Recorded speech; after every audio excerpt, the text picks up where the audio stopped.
Ayan, magandang araw po, si Attorney Aldwin muli. So, i-analyze natin tong round 1 kung saan si IM Bersamina, isa sa mga pambato ng ating bansa. Ang kalaban niya rito sa round 1 ay si Alan Dolfo. Yan. So, ongoing po yung third AQ Prime FIDE Standard Chess Open Tournament, and meron pang natitirang 6 rounds na gaganapin sa November 2, 4 and 5. Yan, meron pa tayong 6 rounds na natitira. Pero tingnan muna natin anong nangyari dito sa round 1. White po dito si Alan, and black po rito si IM Bersamina. So, wag na nating patagalin. So, ano ba yung tinira ng white dito? Knight F3. Ito yung tira kapag ayaw mo munang ilabas kung ano yung gusto mong gawin, di ba? So, tansya muna. Nag C5, yan, nag C5 si IM. Nag G3, siguro susunod yan Bishop G2, and then nag Knight C6, tumira ng D4. Yan, yung D4 na yan kailangan kainin yan, kasi kung hindi mo kakainin yan, magpupush yan dito sa D5, alanganin yung Knight. So I think obligadong kainin talaga yan. So yun nga ang ginawa ni IM. C takes D4, and then Knight takes D4. The next question dyan is, dapat bang kainin yung Knight sa D4 ng black? Siguro hindi muna, antay-antay lang, develop lang. Yun nga ang ginawa ni IM. Nagtira siya ng G6. Lalabas yung bishop dito sa G7. Magfiafyangketo yan hanggang dun sa dulo, matulis. Nag C4 yung white. Yan na, nag bishop G7. Bumalik yung knight sa C2. So ibig sabihin kasi dalawa na yung nakatutok, ano? Isang knight sa C6, isang bishop, kaya umatras. O hindi niya sinuportahan. Let's say paano kung nag E3 lang sana? At least may suportang queen. May suportang pawn. Well, siguro yun yung feel niya, no? Pinipreserve ni Alan yung kanyang knight. So, umatras lang sa C2. And then, tumira si IM ng D6. Yan, para makalabas na yung light square bishop. And then, nag-knight C3. Nag-bishop E6. Okay. Sa bagay kasi yung bishop E6, hindi naman bubuksan na yung E7 pawn. So, nandyan na lang talaga yan. Kasi yung bishop naman sa black, yung sa dark square, naka-fianchetto na yan. So, I think okay lang, ano? Solid pa yung suporta dun sa ano. At the same time, inaatake pa yung C4 pawn. So, kailangan suportahan yung C4 pawn. Which, I think, yun siguro ang next move ni Alan, ano? Oh yeah, hindi sinuportahan pero pumoste. Talaga, no? Maganda yung position dito ng knight, ha? Nakaposte siya doon sa knight D5. Nakuha niya yung isang outpost doon. So, ano bang gagawin dyan ni IM? Nag-knight F6. So, knight F6 para at least madagdagan yung tulong kung sakaling mag-exchange, ano? And then, bishop G2. Yan, tumulong na yung bishop. Para supporting knight D5. At the same time, yung white siguro dapat mag-castle na rin, kasi nag-castling na si IM, and siguro castling na rin yung white at this point para at least makaporma na. Nag E4, hindi muna nag-castling, dinelay ni Alan yung kanyang castling. Sinuportahan yung knight, kumbaga mas solido kung pawn muna yung kakain rather than bishop, ano? Well, logical yung ginawa niya sa E4. So, yun yung purpose niya. Oh, yan, nag-knight E5 si IM. Ibig sabihin talagang kinuha niya yung sentro. Alam niyo, napakalakas talaga pag yung knight nasa gitna, sentrong-sentro. Medyo maraming square ang ma-occupy niyan. So, malakas yung knight niyan sa E5. And then, tingnan natin anong next. Knight C E3. Yeah, hindi pa rin nag-castle si ano ha. Hindi pa rin nag-castling si Alan ha. So obligadong suportahan kasi yung pawn sa C4 dahil inaatake ng knight ni IM, yung knight na nasa E5 attacking the C4. So obligadong sumuporta yung knight sa E3. Hindi rin kasi pwedeng mag-push ng B3 dahil matulis yung dark square bishop diretso dun sa rook sa A1. So logical ha. So na-delay lang yung castling pero logical yung mga tira. Galing ha. Anong sinunod na tira dito ni IM? Knight F6 to G4. So umaatake na ha. Talagang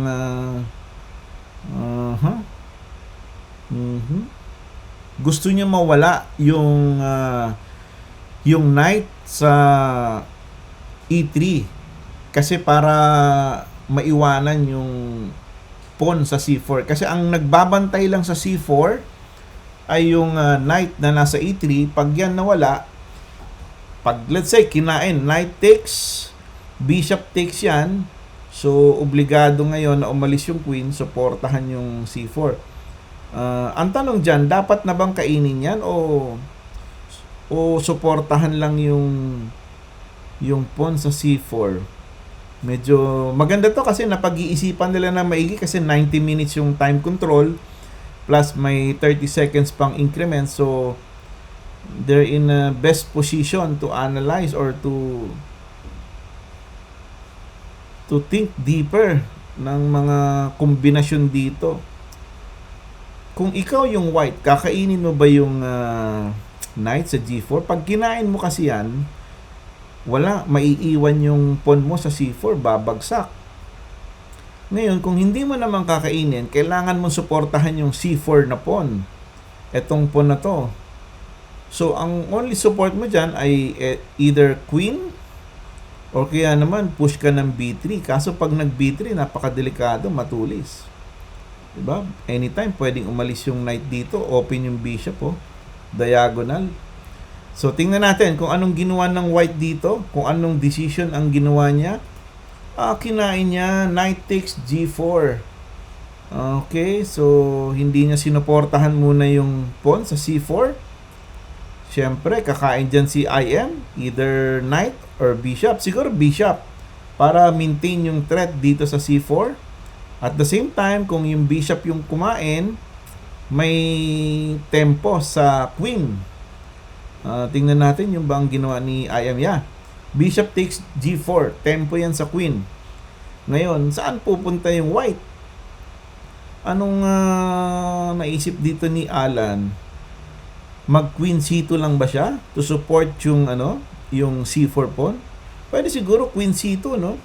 Queen C2, tapos pag nag-rook C8 yung, nag-rook C8 yung black, saka ka mag-push ng B3, o kaya bishop F1. Kaso pag nag-bishop F1, yun lang, mahirapan makapag-castling, maharangan. So, let's see kung anong decision point, anong decision ang ginawa ni Alan dito. F3, yun. So, nag-F3. Siguro F3, atras lang yung bishop. Balik siguro sa D7, para at least malaki-laki yung file na ma-occupy. Bumalik lang sa bishop E6. Maintain yung pin dun sa knight. Diretso yan sa C4 pawn. Good move. Siguro dapat dito mag-castling na yung white kasi medyo alanganin na yung position. Naka-open na yung king side. Nag-castling na ba si Alan dito? Hindi pa nag-castle kasi wala pang suporta yung C4. Medyo na-delay yung castling dito sa pawn na to, C4 pawn. Bishop F1, bumalik. Hindi niya pinili yung B3. Hindi rin siya nag-queen C2. Bishop F1 to protect, to support yung pawn sa C4. Siguro magro-rook C8 na dito si IM para to add support. To add pressure dito sa C4 pawn. Hindi pa nag-rook C8. Kinain muna yung knight. Sa bagay, kasi malakas tong knight na to eh. Nakaposte, di ba? Bagay, no? Good move. Kasi kung ako, kakainin ko rin talaga to kasi ang lakas ng knight eh. Nasa gitna eh. Di ba? Kung yung black may knight sa E5, yung white naman may knight sa D5, kaya medyo equal, malakas, nakaposte din. So kinain ni IM yung knight. Of course, kakainin niya ng c-pawn, para ma-maintain yung pawn structure sa king side. Yan. And then black to move, siguro queen b6 para at least nakaabang dun sa paparating na castling ng white, maiwasan makapag-castle. O kaya naman rook c8 para makuha yung diagonal yung file ng C. Tingnan natin anong next move dito ni IM. Ayun, queen b6. Tama, kasi kung queen b6, mapiprevent nito yung pag-develop ng dark bishop ng white, kasi hindi pwedeng iwanan yung pawn sa b2. Nakahang, nandyan yung queen So good move tong queen b6 kasi hindi makapag-develop yung dark square bishop. Siguro ang pwedeng gawin dito ng white, rook b1, rook b1, tapos sabay alis yung bishop, bishop d2, tapos bishop e2. Hindi rin makapag-castling pa kasi nakaharang yung queen. Yun yung problema ngayon ng white yung sitwasyon na kung saan may nakapin, hindi makapag-castling. So ano kayo magandang tira dito? Anong ititira ng white dito? Kung ikaw yung white, anong ititira mo dito?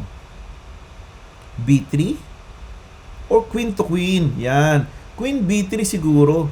Kasi yun nga, 'di ba, yung konsepto natin sa chess na kapag naunahan tayo sa pulag, ibig sabihin naunahan tayo sa development, nasiraan tayo ng structure sa king side, expose yung ating queen, expose yung ating king, yayain mo na yung kalaban mo ng queen to queen kahit pa paano mabalanse, matanggal yung pinaka-threat. Kasi pag yung elements na yun present, yung tatlo, sira yung king side mo, expose yung king mo, o kaya naman naunahan ka sa development, samantalahin mo na siguro queen to queen, siguro queen b3 dapat. Queen b3. Hindi nag queen b3 si Allen So nilabas muna yung bishop to further support yung f3. Okay. So siguro rook c8 nang ititira dito ni IM para makuha na yung c file. Yan, rook c8. Anong tinira ng white dito? Ayun, saka nag queen b3. So queen b3, queen to queen. Kasi kung ako yung white, yayayain ko talaga ng queen to queen na ito kasi naunahan sa development Hindi pa nakapag-castling. So ngayon, ang tanong, kakainin ba to ni IM? Pag kinain yung queen sa b3, kain ng pawn, nakahang yung pawn sa a7, hindi rin pwedeng kainin ng rook kasi babagsak yung bishop sa c1. So walang suporta. So, kakainin ba to ni IM? Queen to queen? Siguro, Yan, kinain na nga. Queen takes b3, a takes b3. Ayan, kung titingnan natin, yung libre yung pawn sa a7 ni IM, pero hindi po pwedeng kainin yan kasi babagsak yung bishop sa c1. Siguro dapat, malamang kukunin na ni IM dito yung yung second rank, tapos battery ng rook. Lakas niyan. Tingnan natin, ginawa niya ba yan? Yan, rook c2. Yan, rook c2, and then with the intention of battery sa c file ng isang rook. At this point, hindi pa rin po pwedeng kainin yung pawn sa a7 kasi wala pang suporta yung bishop. Medyo mahirap yung kalalagyan ng white dito sa ngayon. Medyo masakit na sa ulo to kasi gustuhin mo mang gumalaw yung bishop, hindi makagalaw. Kasi babagsak din yung pawn sa B2. Ngayon, kung titingnan mo naman, sacrifice mo nila yung pawn sa B2, punta yung bishop mo dito sa E3, pakain na yung pawn sa B2, anyway, may bawi ka naman dun sa A7. Hindi rin pala pwede magkapag-castling yung white kasi maiiwan yung light bishop sa E2, no? So, yun yung dilemma, nakapasok yung rook sa C2. Medyo, although mahaba-habang isipan to kasi long game po ito, 90 minutes. Pero masakit din sa ulo pag ganito na yung position. Let's see, anong nangyari dito? Yun, King D1. So, hindi na nag-castling yung king. Kumbaga, hindi niya na pinangarap. Anyway, wala na naman yung queen. Okay lang yun kasi wala na naman yung queen. So, for sure, susuportahan to ng rook. Yan, rook C8. Yan. So, naka-battery na yung dalawang rook. Tapos, saan ba ang threat nito? Hindi makagalaw yung yung bishop. Siguro pwede na igalaw yung bishop, sacrifice na lang yung pawn sa B pawn para at least medyo tingnan natin. Siguro bishop E3, bigay na lang yung pawn sa B2. Anyway, bawi din naman sa A7. Ano bang next move dito? Anong ginawa ng white dito? Nag F4. Okay, F4. At least medyo F4. Saan pupunta yung knight ni IM? Kasi kailangan umalis yan dyan. Bumalik lang sa D7. Tapos siguro bishop D3 na. Oh, ang ganda. Sinundan ng tira. Oh. Maganda yung tira niya. Bishop G4. Nakapin yung knight. So, siguro rook C7. Rook C7. Para at least masuportahan. Anong ginawa ni IM dito? F5. Oh, buying time ang tawag dito, kasi at least makaalis yung knight. So, F5. Hindi kasi pwedeng kumain ng bishop So, ang ipang kakain talaga dito ng white is yung pawn muna. E takes F pawn. At the same time, saka aatras yung knight or saka aabante. Nakaiwas na sa pin. Pero lalamang ng isang pawn siguro ni white pag gano'n ang ginawa. Tingnan natin. Yes, kakainin talaga yan. E takes F5. Yun, yung sinasabi natin. Knight F6 para at least makapwesto yung knight, makawala. Siguro bishop H3 lang para at least maintain yung pin. Bishop H3 para supported pa rin yung F5 pawn. Nag-bishop F3.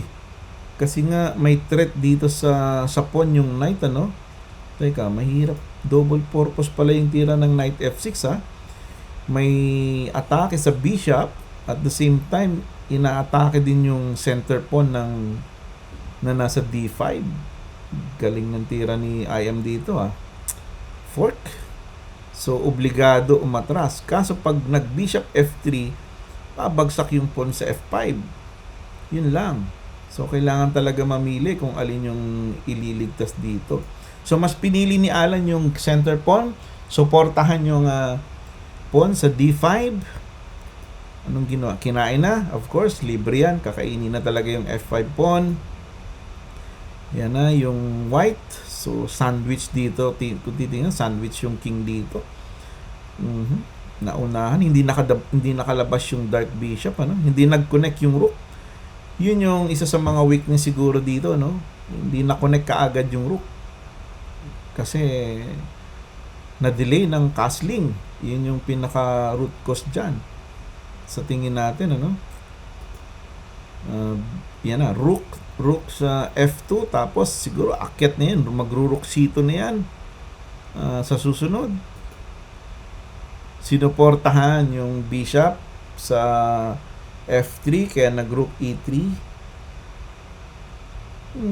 Paano pag nag-check siya sa rook F1? Babagsak yung kung nag-check si IM sa rook F1, check. Pag bumaba yung rook, balik lang, bagsak yung bishop sa F3. Kung umangat naman, bagsak yung bishop sa... hindi pala kasi may king dito, no? So, may suporta pa rin. So, okay. So, yun yung reason bakit sinuportahan na lang yung rook sa bishop f3. Okay. Ayan, nag-king move kasi naka-threat niya na dito sa f7, sa e7. Since malapit na mag-ending, endgame, I mean. So, lakad-lakad na yung king. Lumabas na yung bishop. Finally, after 26 move, nakalabas na yung bishop. Pero anong sunod na move dito ni IM?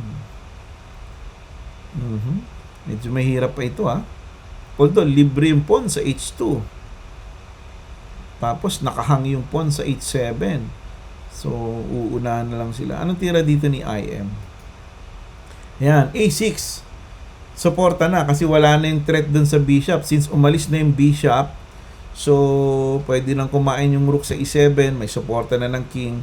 So, good move yung a6 para at least walang nakahang sa part nung pawn ng black. So, a6, then h4, angat din para hindi kainin ng rook. Okay, logical. Knight g4. Yan na, naghahamon na yung knight. Inaatake na po yung rook. Para pag mawala yung rook, libre yung bishop sa f3. So, siguro obligadong kainin na ito ng white, ano? Bishop takes knight. Yeah, bishop takes knight. F takes bishop.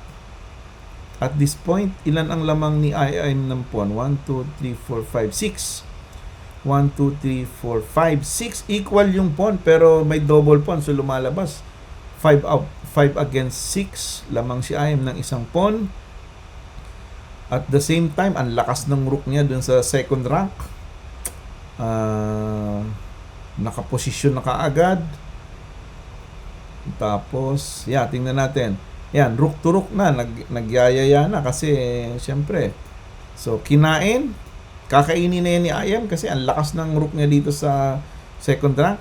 Nakauna na siya. So, teka, kain ba yun? Sacrifice. Bishop takes b2. May ganun palang tactics, ha. Kasi pag kinain, kain din yung bishop. Lamang ng isang pawn. So, yan ang tinira po ni IM. Bishop takes b2. Nakita niya na ito bago siya kumain ng rook, for sure. In advance. Of course, kakainin niya ng king. No choice. Then, rook takes bishop. Yan yung tactics. At the same time, babagsak pa yung pawn sa d5. Yun lang, medyo maliwanag yung center pawn dito. May outside pawn si IM dito. Pag kinain niya, outside pawn. Yung nasa d-file, dire-diretso yan.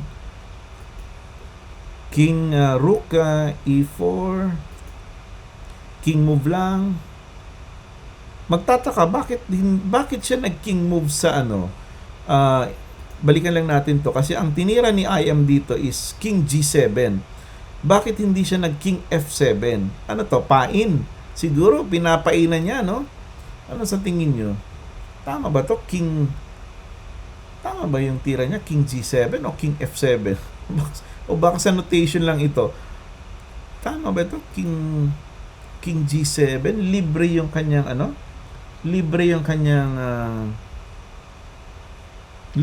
kanyang, binigay yung pawn. Baka king f7 to. Siguro yung notation, sorry. Baka yung notation na hindi nabasa ng maayos yung sulat. Kaya nga po, nire-remind natin yung mga players kasi ini-encode po yan yung ating notation, reminder sa mga players na medyo gandahan natin ng sulat kahit nagmamadali yung nababasa kasi ganito, ina-upload po natin yan. Required po tayo na i-upload yan. Ito kasi parang tira ni IM nakalagay dito is King G7. Baka King F7 to. Kasi pag King G7, ubos yung pawn niya dito. Rook takes, tapos laglag pa yung pawn. Yeah, I think it has to be corrected or this has to be corrected siguro. King siguro. King F7 siguro to. Yan. Tapos King G7. B4. Rook D1, Rook E3, ayan, King F6. Pero tingin ko King ano yun, King F7 yan, hindi siya King G7. I-correct na lang natin to later on. Pa-correct natin. After nito, nag-resign na po si Alan. Siguro kulang na rin sa oras. And kung titingnan natin dito, lamang yung black ng dalawang pawn. Kasi uunti-untiin na to eh. So kapag inunti-unti, pwede mag-push, pwedeng mag-rook F1, tapos force dito sa rook F3, rook to rook, obligado, o kaya naman push ng pawn yung black sa E5, simplify lang. So pwede rin mag-push ng pawn dito sa A5, or medyo lamang yung yung black dito. And di natin alam, baka kulang na rin sa oras. So yan, nag-resign na po si Alan. Good game sa ating mga players. Kay Alan, maganda yung pinakita against our IM Paulo Bersamina. Ayan, magkita-kita po muli tayo. Titingnan natin kung yung ibang results ng chess sa round 1. Later on, i-analyze po natin. Maraming salamat po.